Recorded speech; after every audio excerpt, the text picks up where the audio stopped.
Doctor B Jayaraj, ഇതൊരു exit തരംഗമാണോ Pinarayi സർക്കാരിൻ്റെ? Exit പോളുകൾ എടുത്ത് പരിശോധിക്കുകയാണെന്നുണ്ടെങ്കിൽ കഴിഞ്ഞ ദിവസങ്ങളിൽ വന്ന എക്സിറ്റ് പോളുകൾ നമുക്ക് മനസ്സിലാക്കാൻ കഴിഞ്ഞത് UDF അനുകൂലമായിട്ടൊരു എക്സിറ്റ് പോൾ ഫലങ്ങളാണ് ഏതാണ്ട് 11ഓളം സർവേകൾ നടത്തിയതിനകത്ത് കാണിച്ചിട്ടുള്ളത്. പക്ഷേ നമ്മൾ യാഥാർത്ഥ്യത്തിലേക്ക് നമ്മൾ നോക്കുകയാണെങ്കിൽ ഇങ്ങനെ ഒരു എക്സിറ്റ് പോൾ ഫലമാണെങ്കിൽ തിങ്കളാഴ്ച വോട്ടെണ്ണേണ്ടുന്ന കാര്യമൊന്നുമില്ലല്ലോ. തിങ്കളാഴ്ച എന്നങ്ങ് സത്യപ്രതിജ്ഞ ചെയ്താൽ മതിയല്ലോ, ഒന്നാമത്തെ കാര്യം. രണ്ടാമത്തെ കാര്യം, ഈ സ്ഥാലി പുലിക ന്യായം എന്ന് പറയുന്ന സംസ്കൃതത്തിലുള്ളതാണ്. അരി വെന്തോന്ന് നോക്കാൻ വേണ്ടി മുഴുവൻ അരികളും എടുത്ത് ചോറും പരിശോധിക്കണമെന്ന കാര്യമില്ല, ഒരെണ്ണം വെന്തോന്ന് നോക്കിയാൽ മതി എന്നുള്ളൊരു ന്യായമുണ്ടല്ലോ. അതാണ് ഇതിനകത്ത് വർക്ക് ചെയ്യുന്നത്. ഇതിന് കുറച്ച് മെത്തേഡ്സ് ഉണ്ട്. ഒന്ന്, പരസ്യങ്ങളിലാണ് ഏറ്റവും കൂടുതൽ സ്റ്റാറ്റിസ്റ്റിക്സ് ഉപയോഗിക്കുന്നത്. സ്റ്റാറ്റിസ്റ്റിക്സിനകത്ത് ഒരുപാട് ഫ്ലോസ് ഉണ്ട്. ആ ഫ്ലോസിനെ കുറിച്ചൊന്നും ഞാൻ കടക്കുന്നില്ല.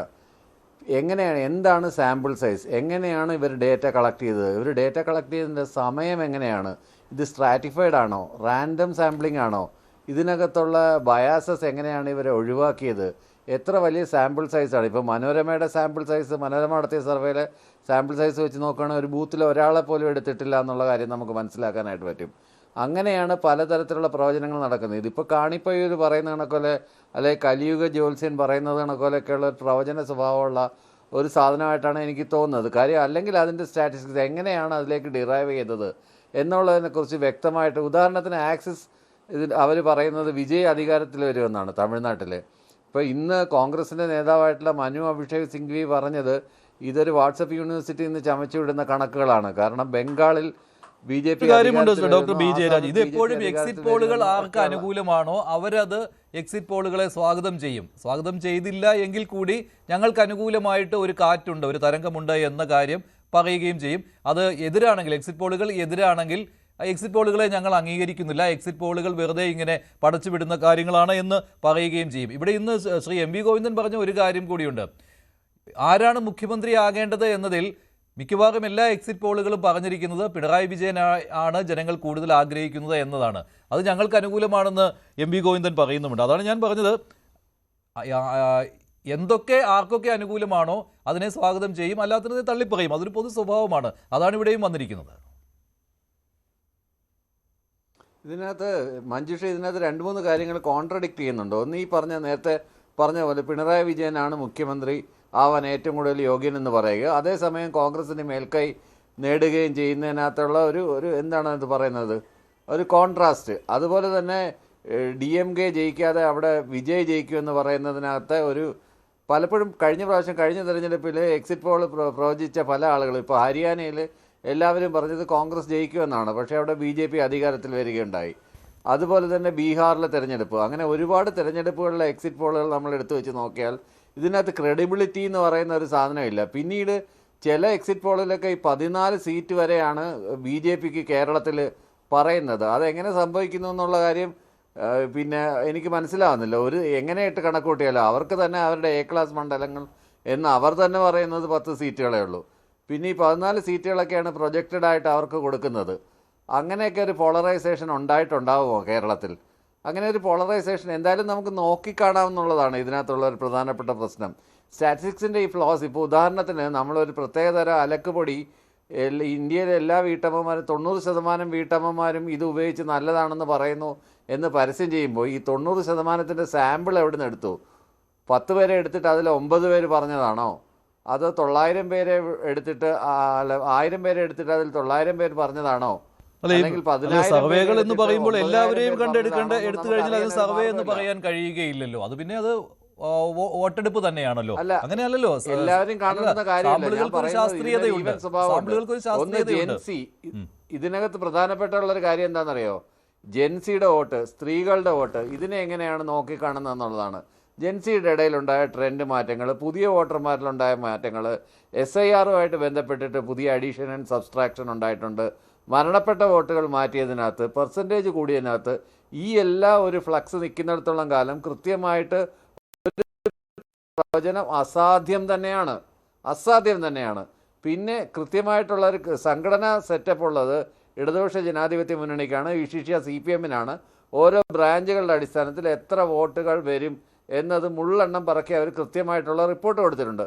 ആ റിപ്പോർട്ടിൻ്റെ അടിസ്ഥാനത്തിലാണ് ഒരു സേഫ് സോണിലാണ് എന്ന് ഇന്ന് ഗോവിന്ദമാഷ് അടക്കമുള്ള ആളുകൾ പറയുന്നതിന്റെ കാരണം അതാണ്. അത് സമീപകാലത്ത് പലപ്പോഴും അല്ല, സമീപകാലത്ത് പലപ്പോഴും മുൻപൊക്കെ ശരിയാകാറുണ്ട്. പക്ഷേ സമീപകാലത്ത് പലപ്പോഴും CPM-ന്റെ ഈ ബൂത്ത് തല കണക്കെടുപ്പ് തെറ്റാറാണ് പതിവ്. നമ്മൾ കാണുന്ന ഒന്നാണ്. അത് 2019 മുതലായിരുന്നു കൂടുതൽ പ്രകടമായിരുന്നത്. 2019 ലോക്സഭാ തെരഞ്ഞെടുപ്പിൽ ഗോവിന്ദമാഷ് പറഞ്ഞത് 19-1 എന്നുള്ളതാണ്. 19 സീറ്റുകൾ LDF-ന് കിട്ടും, ഒരു സീറ്റേ UDF-ന് കിട്ടുകയുള്ളൂ. ആഞ്ഞു പിടിച്ചാൽ അത് മിക്കവാറും 20 സീറ്റും LDF-നായിരിക്കുമെന്നാണ് തിരിച്ചാണ് വന്നത്. അപ്പോൾ അത്തരത്തിൽ തെറ്റുന്നുണ്ട്. CPM-ന് അങ്ങനെ ഒരു പിടുത്തം കിട്ടുന്നില്ല ഇപ്പോൾ ഈ ബൂത്ത് തല കണക്കെടുപ്പിൽ. അങ്ങനെ തെറ്റുന്നതെന്നുള്ളത് തിരിച്ചറിഞ്ഞത് കൊണ്ടാണ് ഇത്തവണ ഒരു 100 വോട്ട് പോൾ ചെയ്തിട്ടുണ്ടെന്ന് ഉറപ്പുള്ള 100 വോട്ട് പോൾ ചെയ്തപ്പം റിപ്പോർട്ട് ചെയ്തിരിക്കുന്നത് വെറും 10 സീറ്റുകൾ മാത്രമാണ്. മഞ്ജുഷ്, റിപ്പോർട്ട് ചെയ്തിരിക്കുന്നത് 100 നമുക്ക് ഉറപ്പുള്ള വോട്ടുകൾ വീണിട്ടുണ്ടെങ്കിൽ അവിടെ നമ്മൾ 10 മാത്രമേ എടുത്തിട്ടുള്ളൂ. 10% മാത്രമാണ് എടുത്തിരിക്കുന്നത്. അപ്പോൾ അങ്ങനെയാണ് പല മണ്ഡലങ്ങളിലും ടൈറ്റ് മത്സരമാണ്, ഇന്ന മണ്ഡലത്തിൽ ജയസാധ്യത കുറവാണ് എന്നൊക്കെയുള്ള അനുമാനങ്ങൾ എത്തുന്നത്. കാര്യം വളരെ കുറച്ച്, ഏറ്റവും കുറച്ച്, ഇപ്പം നമുക്ക് ഏറ്റവും ക്രീമി ആയിട്ട് പറയാൻ പറ്റുന്നത് മാത്രമാണ്. യാതൊരുവിധ സ്പെക്കുലേഷനും ഇല്ല, നമ്മളുടേതെന്ന് ഉറപ്പുള്ള വോട്ടുകൾ മാത്രം മുള്ളെണ്ണം പറക്കിയാണ് ഇത്തവണ കൃത്യമായിട്ടുള്ള രേഖപ്പെടുത്തിയിട്ടുള്ളത്. അതുകൊണ്ടാണ് we are sitting on a safe side. പിന്നെ ഈ എക്സിറ്റ് പോളുകളെല്ലാം കാണിക്കുന്ന വേറൊരു സ്വഭാവം കൂടെ ഉണ്ട്. ഈ മുഖ്യമന്ത്രിയുടെ കാര്യം പറയുമ്പോൾ തന്നെ ആൻറ്റി ഇൻകംബൻസി എന്ന് പറഞ്ഞിട്ടൊരു സാധനമില്ല, ഒരു വേവിനെ കുറിച്ച് അവർ പറയുന്നില്ല. ഒരു വേവ് ഇല്ലാത്തിടത്തോളം കാലം ഈ പറഞ്ഞതുപോലെ മൈനോറിറ്റി കൺസോൾട്ടേഷൻ ഉണ്ടായിട്ടില്ല, ഒരു തരത്തിലുള്ള മൈനോറിറ്റി കൺസോൾട്ടേഷൻ ഉണ്ടായിട്ടില്ല എന്ന് ഈ റിസൾട്ട് ഇഞ്ചോടിഞ്ച് പോരാ. മൈനോറിറ്റി കൺസോൾട്ടേഷന്റെ കാര്യത്തിൽ ഒരു അഭിപ്രായ വ്യത്യാസമുണ്ട് കേട്ടോ. ഇപ്പോൾ വോട്ട് വൈബിന്റെ ന്യൂസ് 18 കേരളമാണ് വോട്ട് വൈബിന്റെ എക്സിറ്റ് പോൾ ഫലങ്ങൾ കൊടുത്തത്. അതിൽ വോട്ട് വൈബ് കൃത്യമായിട്ട് പറയുന്നുണ്ട് മൈനോറിറ്റി കൺസോൾട്ടേഷൻ ഉണ്ടായിട്ടുണ്ട്. ക്രൈസ്തവ സമുദായത്തിൽ 58% UDF-ന് അനുകൂലമാണെന്നാണ്. മുസ്ലിം ജനവിഭാഗത്തിൽ 50%-ന് മേലെ, ഏതാണ്ട് 52%-ഓളം എന്നുള്ളതാണ് കണക്ക്. ഇത് വരുമ്പോൾ വടക്കൻ കേരളം UDF-ന് അനുകൂലമായി ചിന്തിക്കുന്നു. അത് പ്രധാനമായിട്ടും മുസ്ലിം കൺസോൾട്ടേഷൻ്റെ ഫലം എന്ന് തന്നെ പറയേണ്ടി വരും. ഇത് വോട്ട് വൈബ് കൃത്യമായിട്ട് രേഖപ്പെടുത്തിയിട്ടുണ്ട്. മധ്യ കേരളത്തിൽ കഴിഞ്ഞ തവണത്തേക്കാൾ നില മെച്ചപ്പെടുത്തുവാൻ UDF-ന് കഴിയുന്നുണ്ട്, പഴയ പ്രതാപത്തിലേക്ക് വന്നില്ല എങ്കിൽ കൂടെയും.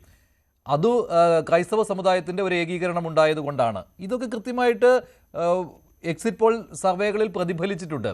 അത് ഈ സാഹചര്യം നിലനിൽക്കുന്നതാണല്ലോ ഡോക്ടർ ബി ജയരാജ്. അതുകൊണ്ടാണല്ലോ UDF-ഉം ആത്മവിശ്വാസത്തിൽ നിൽക്കുന്നത്, അങ്ങനെ ഒരു കൺസോൾട്ടേഷൻ നടന്നിട്ടുണ്ട് എന്നതിനാൽ. അങ്ങനെ ഒരു കൺസൾട്ടേഷൻ ഉണ്ടാവണം എന്നുണ്ടെങ്കിൽ ഏറ്റവും ചീപ്പസ്റ്റ് ആയിട്ടുള്ള ഗെയിംസ് ഇറക്കി കളിച്ചിട്ടുണ്ടാവണം. ഈ ഡീലെന്ന് പറയുന്നത് ഡീൽ എന്ന് വിളിച്ചുകൊണ്ട് പറഞ്ഞതിൻ്റെ തന്നെ ഉദ്ദേശം തന്നെ അമ്പലക്കള്ളന്മാരുടെ സ്വഭാവമാണ്. ആന വരണ്ടേ എന്ന് പറഞ്ഞപ്പോൾ ആളുകൾ ഓടുമ്പോൾ സ്വർണ്ണമാല പൊട്ടിച്ചുകൊണ്ട് ഓടുന്ന ഒരു ന്യായമുണ്ടല്ലോ, ആ ന്യായമാണ് ഇത്തവണ ഇലക്ഷന് കോൺഗ്രസ് ഉപയോഗിച്ചിരിക്കുന്നതെന്ന് വളരെ വ്യക്തമായി കാണാം. ഇത് ദൂരവ്യാപകമായ ഫലം ഉണ്ടാക്കും കേരള സമൂഹത്തിൽ, കമ്മ്യൂണൽ പോളറൈസേഷൻ ഉണ്ടാക്കാനുള്ള സാധ്യതയുണ്ട്. അപ്പോഴല്ല ഇതിനെല്ലാം ചെറുക്കാനായിട്ട് ഇടതുപക്ഷ ജനാധിപത്യ മുന്നണി ഇവിടെ തന്നെയാവും. നമ്മളാരും എവിടെയും പോകാനൊന്നും പോകുന്നില്ല. ഇനി ഈ പറയുന്നത് പോലെ ഇലക്ഷൻ റിസൾട്ട് നേരെ എതിരാണെങ്കിലും അതിശക്തമായ പ്രതിപക്ഷമായിട്ട് നിന്ന് ഇത്തരത്തിലുള്ള കാര്യങ്ങളെല്ലാം എതിർക്കാനായിട്ട് ഇവിടെ ഇടതുപക്ഷ ജനാധിപത്യ മുന്നണി മാത്രമേ കാണൂ മഞ്ജുഷേ. അല്ലാതെ ഈ പറഞ്ഞതുകൊണ്ടൊക്കെ ബംഗാളുമായിട്ടോ അല്ലെ ത്രിപുരയായിട്ടോ ഒന്നും കേരളത്തിനെ കമ്പയർ ചെയ്യേണ്ട. ഗ്രാസ് റൂട്ട് ലെവലിൽ പാർട്ടി സംഘടനയുള്ള സ്ഥലമാണ് കേരളം. ആ കേരളത്തിൽ ഇനി പോരാട്ടങ്ങളുടെ നാളുകളാണെങ്കിൽ പോരാടാൻ യാതൊരു മടിയുമില്ല. അത് ഈ സമരങ്ങളുടെ നാടാണെങ്കിൽ സമരത്തിലേക്ക് നയിക്കാൻ ഒരു പാടില്ല. മുമ്പ് പറയുന്നത് ഇടതുപക്ഷം പ്രതിപക്ഷത്തിരിക്കുന്നതാണ് നല്ലതെന്ന്, ഭരിച്ചപ്പോൾ ഭരണപക്ഷത്തിരിക്കുന്നതാണ് നല്ലതെന്നും മനസ്സിലായി. അപ്പോൾ ഭരണമുണ്ടെങ്കിലും ഭരണമില്ലെങ്കിലും ഇടതുപക്ഷം കേരളത്തിൻ്റെ പൾസാണ്. ഇടതുപക്ഷത്തിനെ പൂർണ്ണമായും തൂത്തെറിയാനോ അല്ലെങ്കിൽ ഇടതുപക്ഷത്തിനെ ഇന്ത്യയിൽ നിന്ന് മുഴുവനായിട്ട് ഒഴിവാക്കാനോ അങ്ങനെയൊക്കെ ദിവാസ്വപ്നം കാണുന്ന എന്നുള്ള കാര്യമല്ലല്ലോ ഇത്തവണ. അല്ലല്ല, ഒരു ഭരണവിരുദ്ധത ഉണ്ടാകുന്നു. 10 വർഷം ഭരണത്തിലിരുന്നവർക്കെതിരെയുള്ള ഒരു സ്വാഭാവികമായിട്ടുള്ള പ്രതികരണമാണ്. അതാണ് ഒരു എക്സിറ്റ് സിഗ്നൽ ജനങ്ങളിൽ നിന്ന് കിട്ടിയിട്ടുണ്ട്. അതാണ് ഈ എക്സിറ്റ് പോളുകളിൽ പ്രതിഫലിക്കുന്നത്. നിങ്ങൾക്കിപ്പോൾ അത് സമ്മതിക്കാൻ പറ്റുകയില്ല. 4-ാം തീയതി വരെ കാത്തിരിക്കുക എന്നുള്ളതാണ്. ശരിയാണത്. എക്സിറ്റ് പോളുകളിൽ പ്രതിഫലിച്ച മറ്റൊരു കാര്യം എന്ന് പറയുന്നത് തെക്കൻ കേരളത്തിൽ ശക്തമായ ഒരു പോരാട്ടം നടക്കുന്നുണ്ട് എന്നതാണ്. അതും ശരിയാണല്ലോ. ഇപ്പോഴത്തെ ഈ കഴിഞ്ഞ 2 മാസമായിട്ട് തെരഞ്ഞെടുപ്പ് രംഗം നിരീക്ഷിക്കുമ്പോൾ അതും ശരിയായ കാര്യം തന്നെയാണ്. എക്സിറ്റ് പോളുകളും അതേ രീതിയിൽ തന്നെയാണ് പറയുന്നത്. പിന്നെ താങ്കളൊരു അഭിപ്രായ വ്യത്യാസം പറഞ്ഞിരുന്നു NDAക്ക് കിട്ടുന്ന BJPക്ക് കിട്ടുന്ന സീറ്റുകളുടെ കാര്യത്തെക്കുറിച്ച്. ഇപ്പോൾ വോട്ട് വൈബിൻ്റെ അതൊരു കൃത്യതയാർന്ന കണക്കായിട്ട് ഞാൻ മനസ്സിലാക്കുകയാണ്. അതിൽ 2 സീറ്റുകളാണ് പറയുന്നത് വോട്ട് ബൈവ്. ചിലപ്പോൾ അത് 0 കുറഞ്ഞേക്കാം എന്നുള്ള സാധ്യതയും പറയുന്നുണ്ട് കേട്ടോ. അപ്പോൾ അതും നിലവിലെ സാഹചര്യത്തിൽ ശരിയായി വരുന്ന ഒന്ന് തന്നെയാണല്ലോ. തെക്കൻ കേരളത്തിൽ കടുത്ത പോരാട്ടം, വടക്കൻ കേരളത്തിൽ UDF അനുകൂലമായിട്ടുള്ളൊരു ട്രെൻഡ്, മധ്യ കേരളത്തിലും പോരാട്ടം ശക്തമാണ്, പക്ഷേ UDF ഒരു മേൽക്കൈ.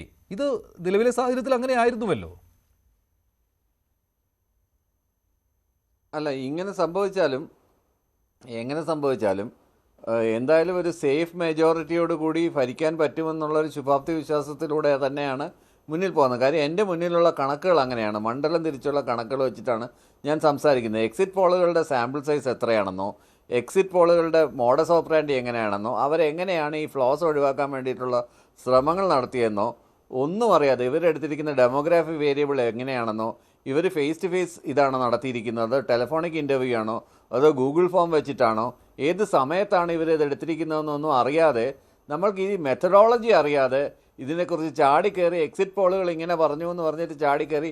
അങ്ങനെയാണെങ്കിൽ കഴിഞ്ഞ പ്രാവശ്യത്തെ തെരഞ്ഞെടുപ്പിൽ ഒരൊറ്റ ചാനലുകൾ പോലും, ഒരൊറ്റ എക്സിറ്റ് പോളുകൾ പോലും ഇടതുപക്ഷം വരുമെന്ന് പറഞ്ഞില്ലല്ലോ. സീറ്റുകളുടെ എണ്ണത്തിന്റെ കാര്യത്തിൽ വ്യത്യാസമുണ്ടായിരുന്നു, പക്ഷേ ഇടതുപക്ഷം കേരളത്തിൽ ഭരണ തുടർച്ച ആരെങ്കിലും പ്രവചിച്ചിരുന്നു? എണ്ണം പറഞ്ഞിരുന്നില്ല, എണ്ണത്തിലേക്ക് വന്നില്ല. പക്ഷേ അല്ലല്ല, എക്സിറ്റ് പോൾ കഴിഞ്ഞ തവണത്തേത് LDF അനുകൂലമായിരുന്നു. ഇല്ലില്ല, എനിക്ക് നല്ല ഓർമ്മയുണ്ട്. ഞാൻ അന്ന് ഇലക്ഷന്റെ റിസൾട്ട് എണ്ണുന്ന. കൂടുതൽ വാർത്തകൾക്ക് News 18 Keralam YouTube channel subscribe ചെയ്യുക.